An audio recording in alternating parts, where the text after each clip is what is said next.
අද දවසේ ප්‍රසිද්ධම කතාව. කොළඹ එක්තරා පාසලක ගුරුවරියන් 4 දෙනෙක් සහ එම පාසලේම සිසුවෙක් සහ ශිෂ්‍ය නායකයෙක් අතර ඇතිවුණු සම්බන්ධතාවලට අදාළ අසභ්‍ය දර්ශන ටෙලිග්‍රෑම්, WhatsApp, Facebook මෙන්න මේ වගේ ප්ලැට්ෆෝම්ස් තුලින් ෂෙයා වෙමින් පැවතීම. ඉතින් පළවෙනිටම කියන්න ඕනේ වැඩිහිටියන් අතර ලිංගික උද්දීපනයක්, ලිංගික උත්තේජනයක්, ලිංගික ආශාවක් ඇතිවීම සාමාන්‍ය දෙයක්. හැබැයි මෙතන ප්‍රශ්නය තියෙන්නේ සමාජීය වශයෙන් මේ ගුරුවරියන් 4 දෙනාම විවාහකයි. සමහරට ළමයිත් ඇති. වෘත්තිමය වශයෙන් ඒ ඇති බැඳීම, ගුරු සිසු බැඳීම. ඉතින් මේ දෙකේදිම සමාජගත වෙන්නේ අසභ්‍ය චරිත ප්‍රදානයක්. ඒක තමයි එතන තියෙන ඇත්ත කතාව. ඉතින් මෙතන පළවෙනි වැරද්ද කරේ කවුද? වයසේ හැටියට සමහරක් අය කියයි කොල්ලා වැරද්දක් කරේ නැහැ, කොල්ලා වැඩෙක් කියලා. මට තේරෙනවා ඒක කොල්ල මොන පැත්තෙන්ද ඒ දේ බලන්නේ කියන එක කොල්ලෙක් හැටියට මට තේරෙනවා. හැබැයි මේක මෙහෙම බලන්න. මේ කොල්ලා ගුරුවරියන් 4 දෙනෙක් සමග ඒ අදාළ සම්බන්ධතා පවත්වාගෙන යනවා. වීඩියෝ කෝල්, ෆොටෝස්, මෙසේජස් මෙන්න මේ වගේ දේවල් තුලින් ඒ සම්බන්ධතා පවත්වාගෙන යනවා. මේ 4 දෙනාම විවාහක කාන්තාවන්. එතකොට මෙයා මෙතනදී එයාගේ ඒ සම්බන්ධතාවයන්, ඒ අසභ්‍ය ක්‍රියාවලිය යෙදෙද්දී මේවා ස්ක්‍රීන් රෙකෝඩ් කරනවා. මම දන්නේ නෑ මේක ඒ ගුරුවරියන් දැනගෙන සිටියාද කියන එක. හැබැයි මෙයාගේ පැත්තෙන් මෙයා ඒ ක්‍රියාවලියේ යෙදෙනකොට, ඒ අසභ්‍ය ක්‍රියාවලියේ යෙදෙනකොට මෙයා ඒ දේ රෙකෝඩ් කරගන්නවා, ස්ක්‍රීන් රෙකෝඩ් කරගන්නවා. ඇයි ඒක රෙකෝඩ් කරගන්නේ? එහෙම රෙකෝඩ් කරන්නේ ඒ වයසට තියෙනවනේ මෙන්ටැලිටි එකක්, ඒ කියන්නේ මානසික මට්ටමක්. මේ වගේ දෙයක් කරොත් මං තමයි පොර, මං තමයි වැඩ්ඩා, මං මේ දේ කරලා මගේ යාළුවන්ට පෙන්වනවා. එතකොට මං තව වැඩෙක් වෙනවා, පට්ට වැඩෙක් වෙනවා.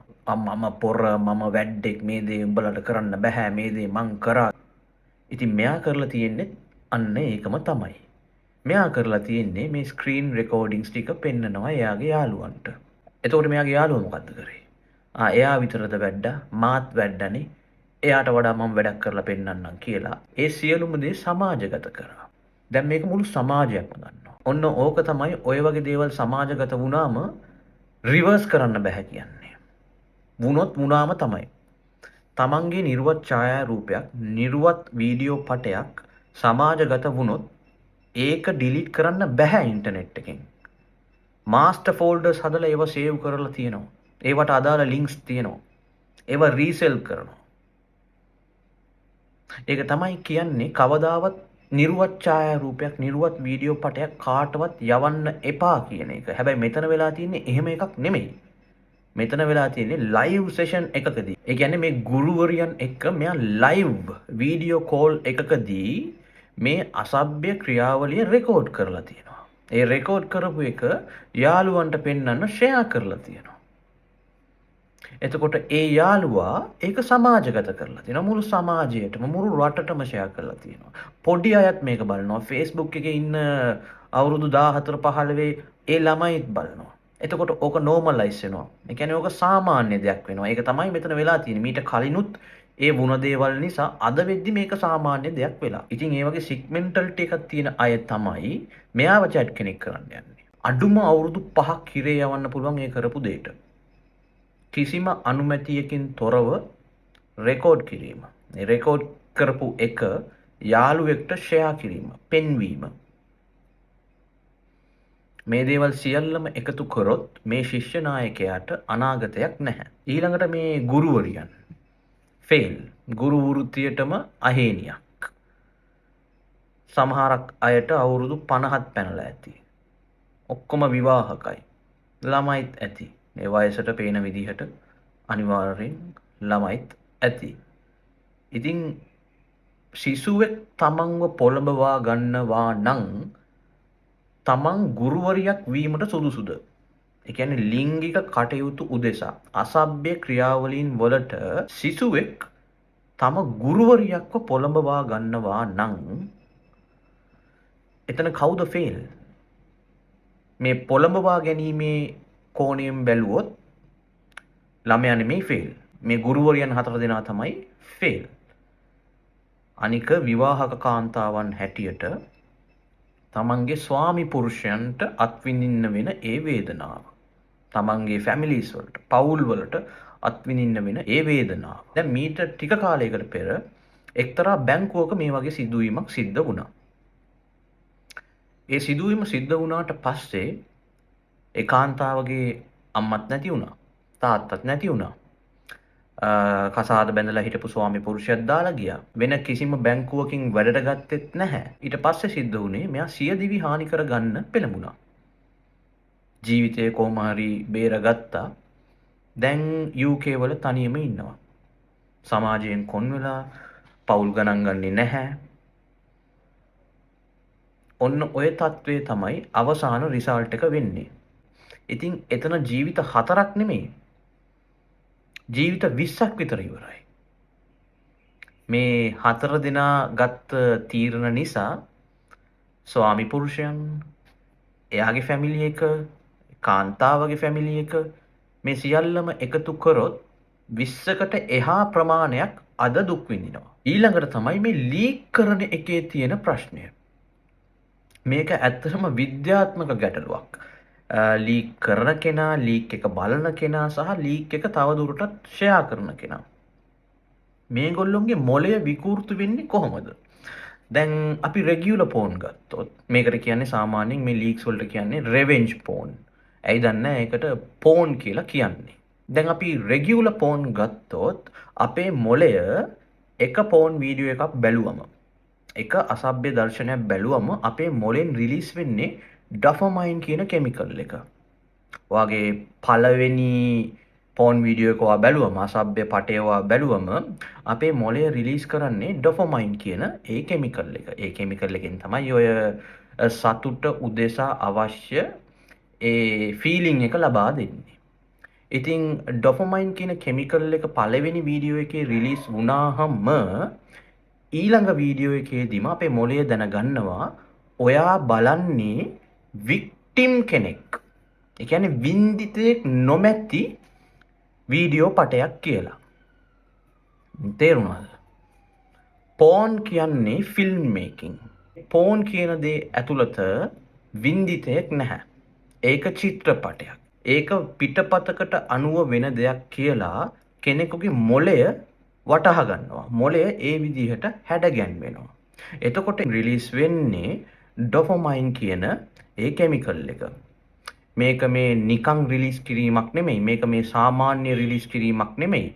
මේ වගේ වීඩියෝ දර්ශන බලන්න මේක එන්නේ නිකන් අර සුනාමියක් යනවා වගේ. ඒ කියන්නේ මොළයේ ඇතුලේ ඩොපමයින් සුනාමියක් වගේ වෙන්නේ. එහෙම වුණාම අර සංවේදීතාව කියන දේ අඩු වෙනවා.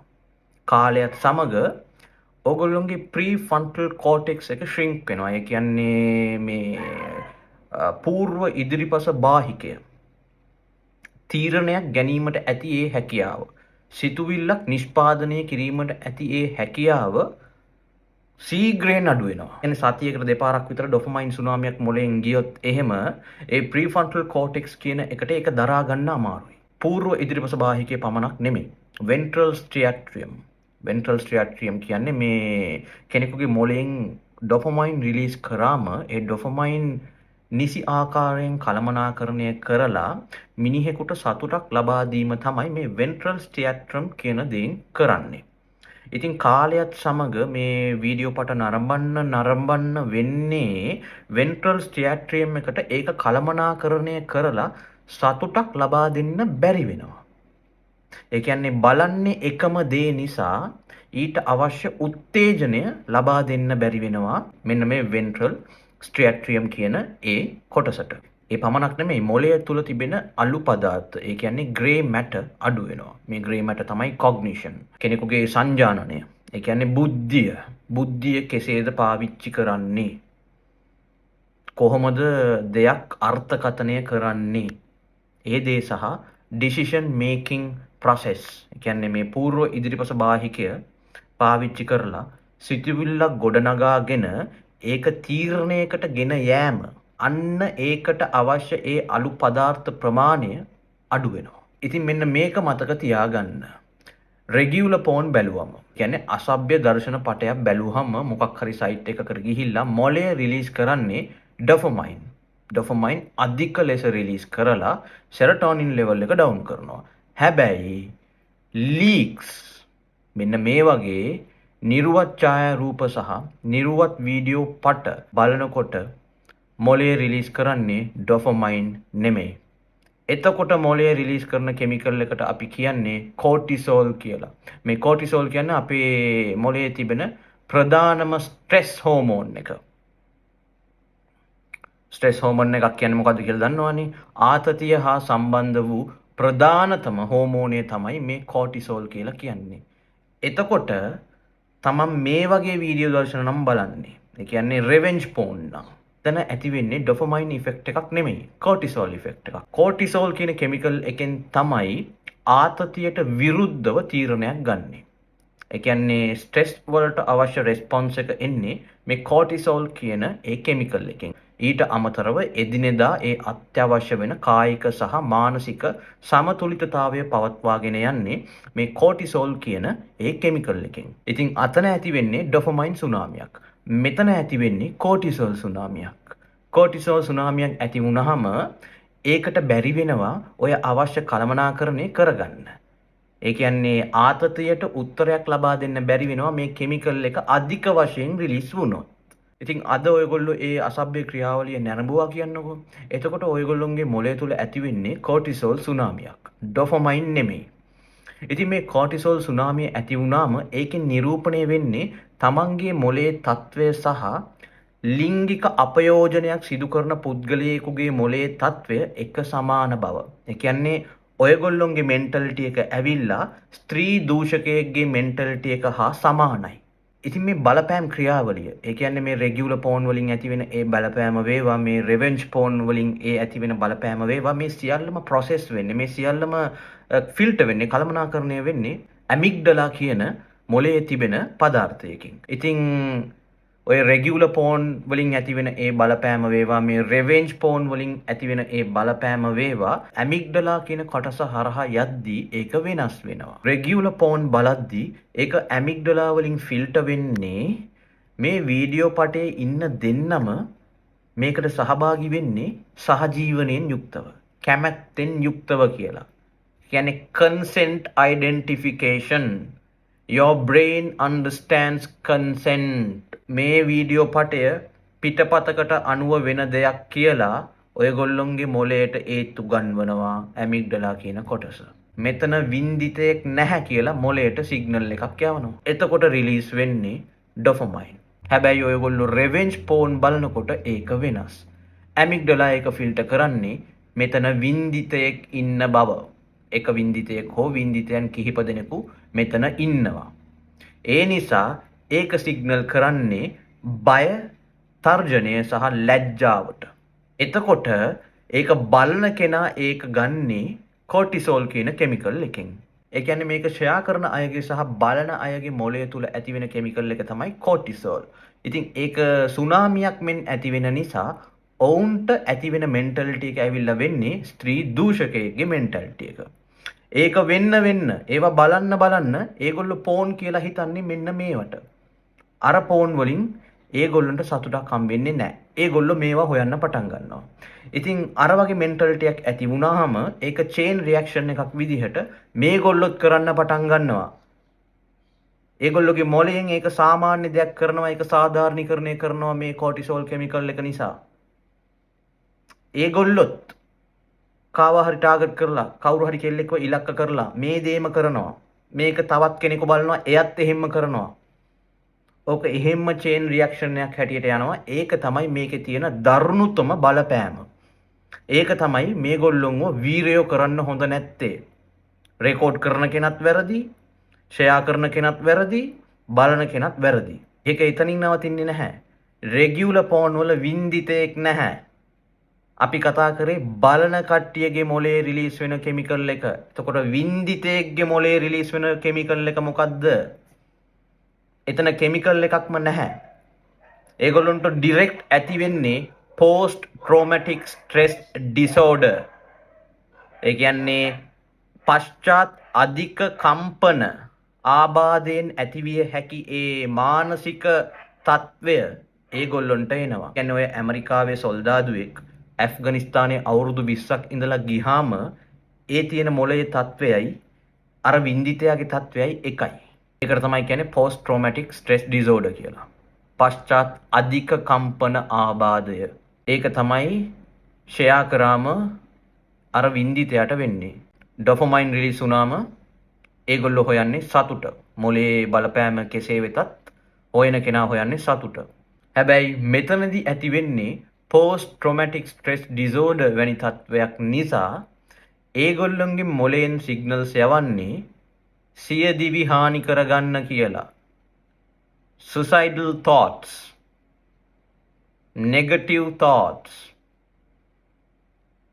ලැජ්ජාව, කම්පනය, සියදිවි හානි කර ගැනීම. මෙන්න මේ වගේ සිග්නල්ස් තමයි ඒගොල්ලොන්ගේ මොළයට යන්නේ. ඒ කියන්නේ වින්දිතයන්ගේ මොළයට යන්නේ.